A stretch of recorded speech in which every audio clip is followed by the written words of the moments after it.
às 7h18. Ela eu digo que é o primeiro voto para deputada federal, porque eu ando muito pelo interior, converso com as pessoas e ouço muito falar no nome dela. E ela também, no plenário da nossa Assembleia, tem gente até que evita debater com ela, porque ela sabe tudo. No ano passado, eu apelidei ela de a Pimentinha do plenário da Assembleia.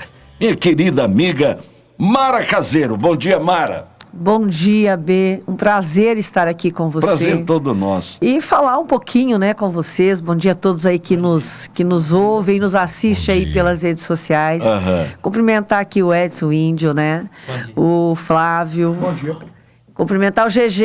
Opa, bom dia. O William que está aqui junto com a gente, né? Prazer grande, B de Paula, poder estar aqui no seu programa, conversar um pouquinho, falar um pouco sobre as nossas atividades, falar um pouco também sobre o Outubro Rosa, que é algo que a gente tem que falar, tem que trazer aí esse chamado, né, para as nossas mulheres, para elas poderem se cuidar, né, porque o diagnóstico precoce salva vidas, né? Então estamos hoje aqui para conversar um pouco com você, B. Bacana. Deputada, eu vou começar falando de política com a senhora. A senhora fez uma carreira maravilhosa, foi vereadora, depois foi prefeita, uma das melhores lembranças da prefeitura de Eldorado, depois deputada estadual, e agora vai dar um salto maior, vai representar Mato Grosso do Sul lá no Planalto.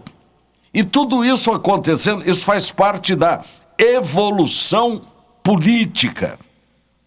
Como que a senhora se sente vendo que o povo vai pedindo, vai acrescentando ao seu currículo essas escalas políticas que vão acontecendo na sua vida? Olha, é exatamente isso que você falou.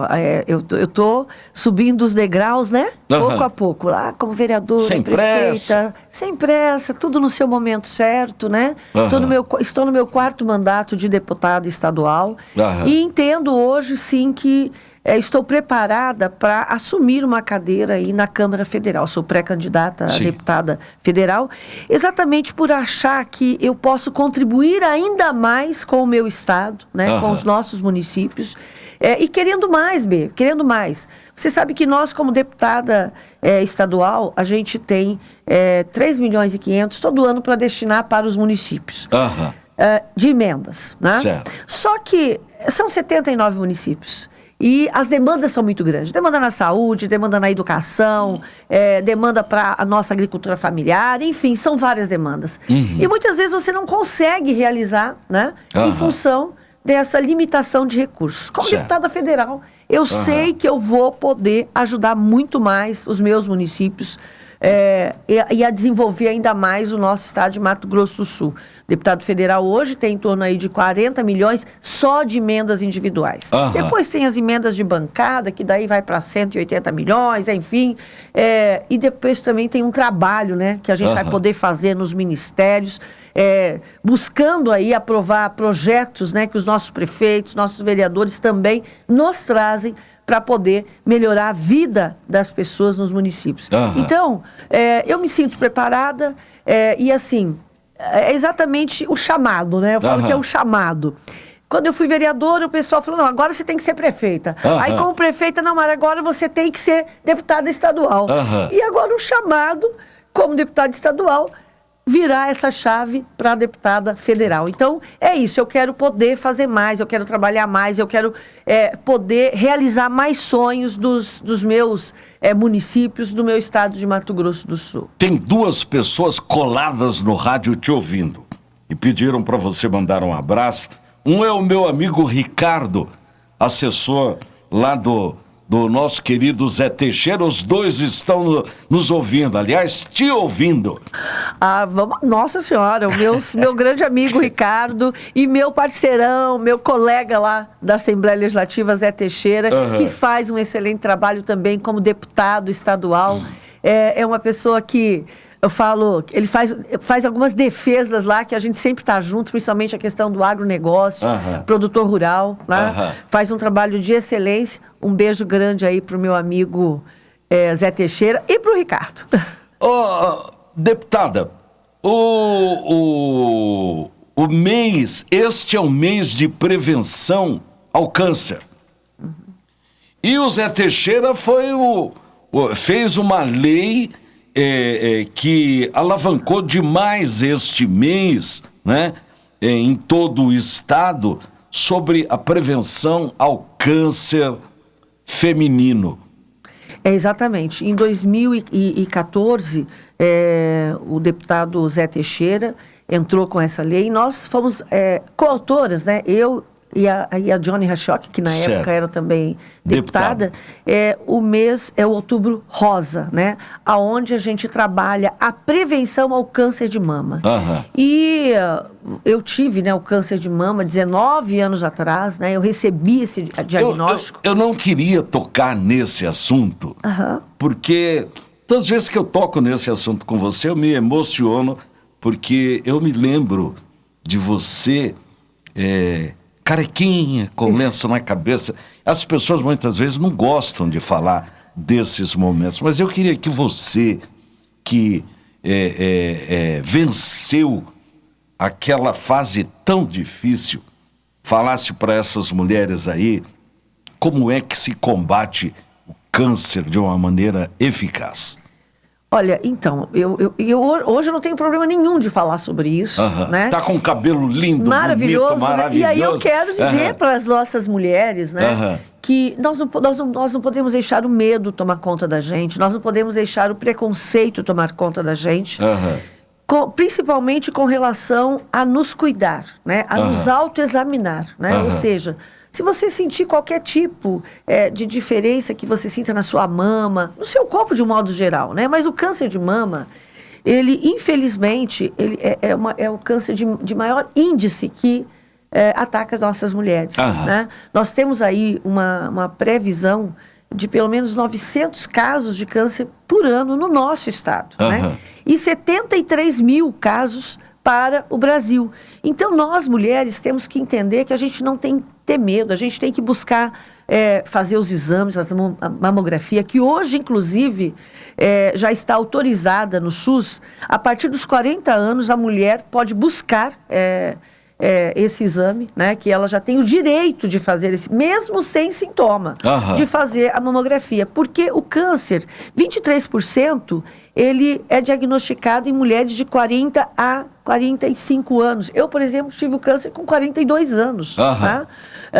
E quando você tem um diagnóstico precoce, é 90% de chance de cura total do câncer, como eu sou prova disso. Graças a Deus eu tive um diagnóstico bastante precoce, logo no início, né? E por isso posso estar contando essa história, dando meu depoimento e também fazendo esse chamamento para as nossas mulheres. Primeiro, não tenham medo de buscar ajuda. E hoje, o tratamento está muito avançado, né? Então, quando você é diagnosticado no início, você vai ter a sua cura. Eu falo que o tratamento, o diagnóstico e o tratamento, ele é muito mais eficaz também quando você o enfrenta com alegria, com amor. E quando eu falo hoje do câncer, para mim não é um tabu. Eu falo que eu cresci muito, foi para mim um crescimento interior. Eu falo, se eu venci o câncer, eu posso vencer qualquer coisa nessa vida. Não é mesmo? Aí a pessoa perde o medo, né? Exatamente. E aí essa coisa de você ficar carequinha, esse é um processo, né? Tudo passa, né? O cabelo cresce, o câncer vai embora, graças a Deus, e você pode continuar a sua vida. Então, eu quero dizer às nossas mulheres, busque fazer os exames da mamografia, o preventivo também, porque nós temos muito caso de câncer de útero, né? O importante é se cuidar, é se prevenir. Por isso, o Outubro Rosa.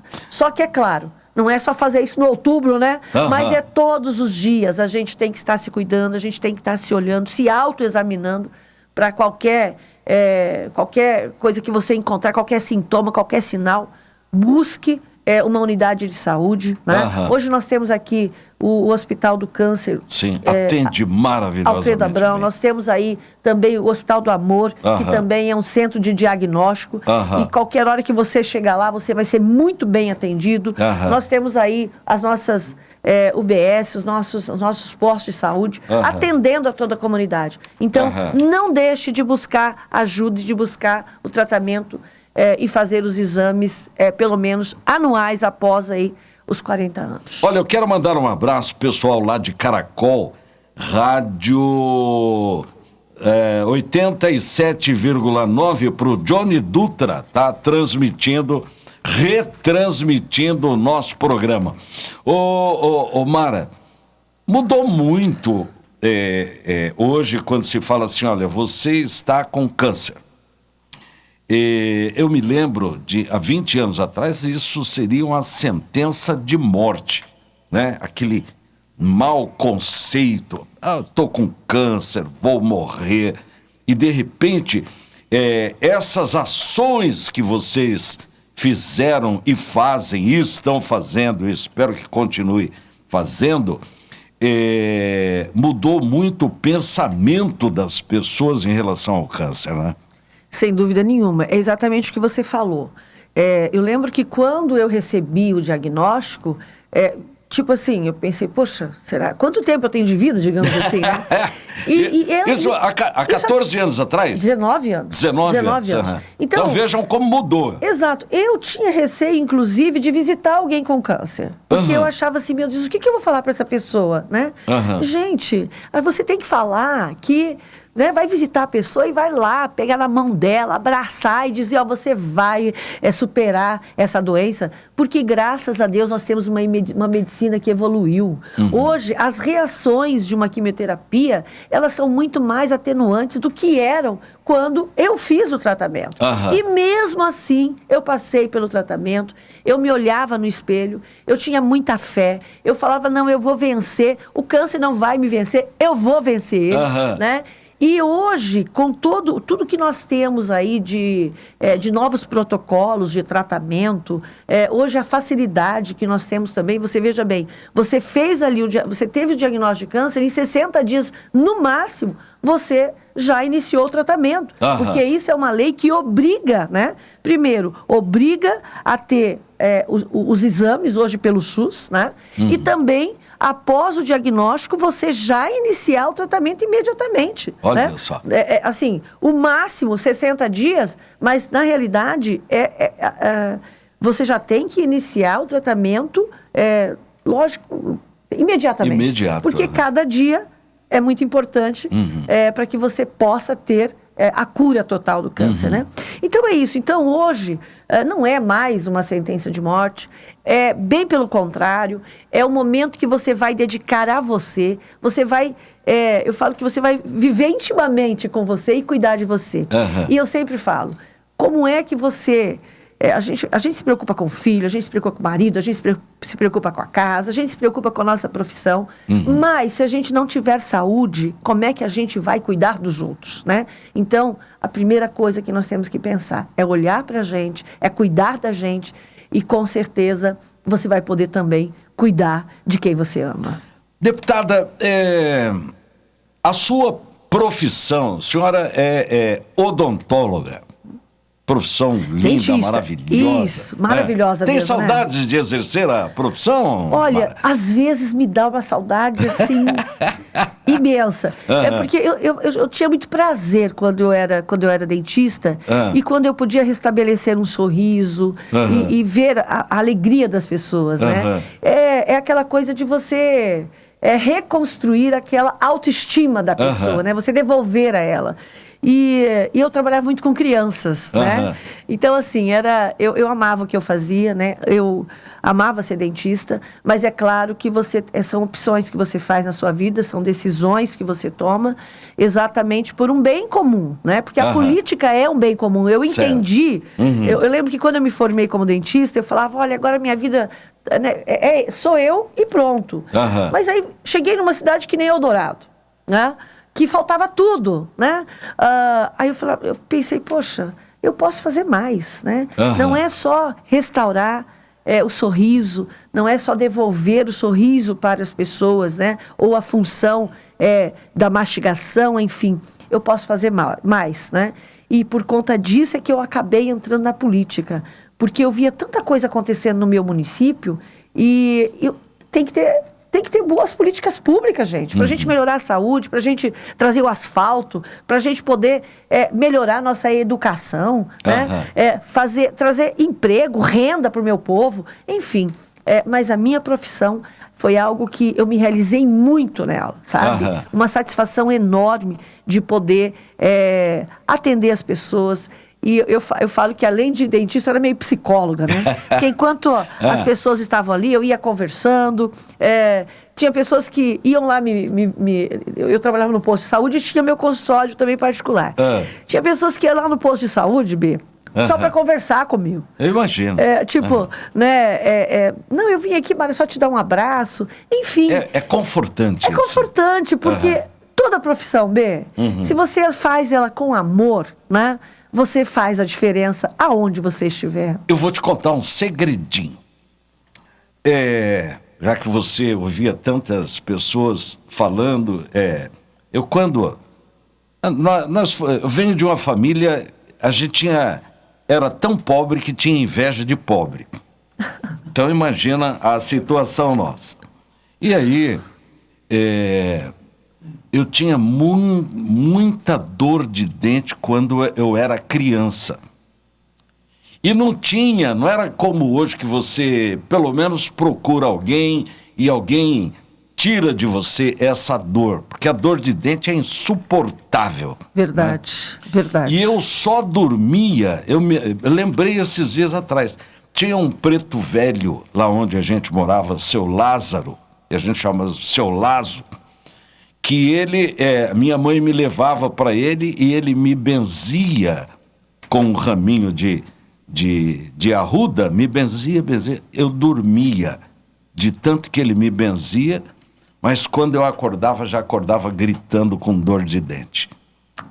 Então, veja como o mundo vem mudando. Não, eu vou te falar uma coisa, quando eu comecei a atuar em Eldorado, eu me lembro que a primeira vez que eu fui atender no distrito do Morumbi, é uma cena que me marcou muito.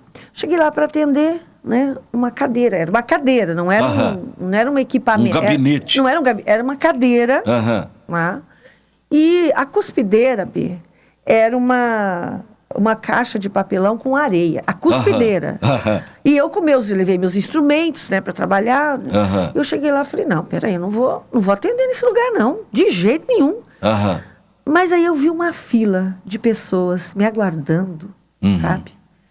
Eu falei, não, eu vou atender. Como é que eu vou falar para esse pessoal que eu não vou atender? Que não vou atender por causa da... Eu vou dar um jeito de atender esse pessoal. Falta de estrutura. Sem estrutura nenhuma. Graças a Deus que a gente evoluiu. E aí, quando eu fui prefeita, eu fiz questão de colocar um equipo novo lá no Morumbi, né, para atender aquele povo. Então, assim, graças a Deus a gente evoluiu, né? Mas eu lembro que como dentista, e agora você falando, imagina naquela época a dificuldade. Você chegava no posto de saúde, era extração. O pessoal queria extrair o dente. E eu me lembro para não doer, né? Para não doer. Eu falava, não, calma, isso daqui nós vamos resolver o seu problema. Você não vai mais sentir dor, mas nós não vamos precisar extrair o seu dente, né? Nós vamos continuar com a sua função da mastigação, enfim, né? E eu me lembro que tinha pessoas, não, pelo amor de Deus, arranca esse dente aí que eu quero martelar ele, porque imagina a dor que a pessoa sentiu à noite, enfim, dias e dias, né? E aí a gente fazia todo um trabalho, nós vamos recuperar, tal.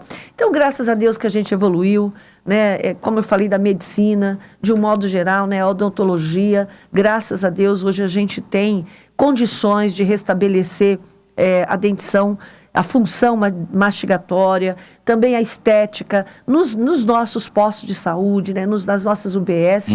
É uma outra realidade, né, Bê? Verdade. Graças a Deus, né? Mara, eu adoro conversar com você principalmente a gente falar de um assunto como esse, porque eu fiz um projeto e foi encampado pela ONG Amor pela Vida. Amor pela Vida, eu sempre esqueço, que é desconcentrado. Amor pela Vida, de um ônibus para rodar os arredores de Campo Grande, atendendo na odontologia. Difícil de realizar isso, porque é um projeto caro. Mas eu vi, esses dias eu fui almoçar num determinado lugar e cumprimentei uma pessoa. Como que você está? Estou mal, olha a minha boca, como é que está. Boca desse tamanho, com dor de dente. Sabe? Isso dói na gente. Muito. Inclusive, eu falo que a gente tem que criar uma estrutura dentro do Estado de odontomóveis, né? Ou seja, de odontomóvel. Que a gente possa ter essas vans, né? Todas equipadas, com tudo. Que tem... Sim. Já tem algumas... Custam caríssimas. Já tem algumas no Estado, mas a gente precisa de mais. A gente precisa chegar às nossas aldeias indígenas, né, as comunidades indígenas. A gente precisa chegar nos nossos assentamentos, nas áreas de difícil acesso. E um odontomóvel, como você falou, nós temos aqui lugares distantes de Campo Grande que a gente precisa ir até as pessoas. Sim. E me dói muito quando...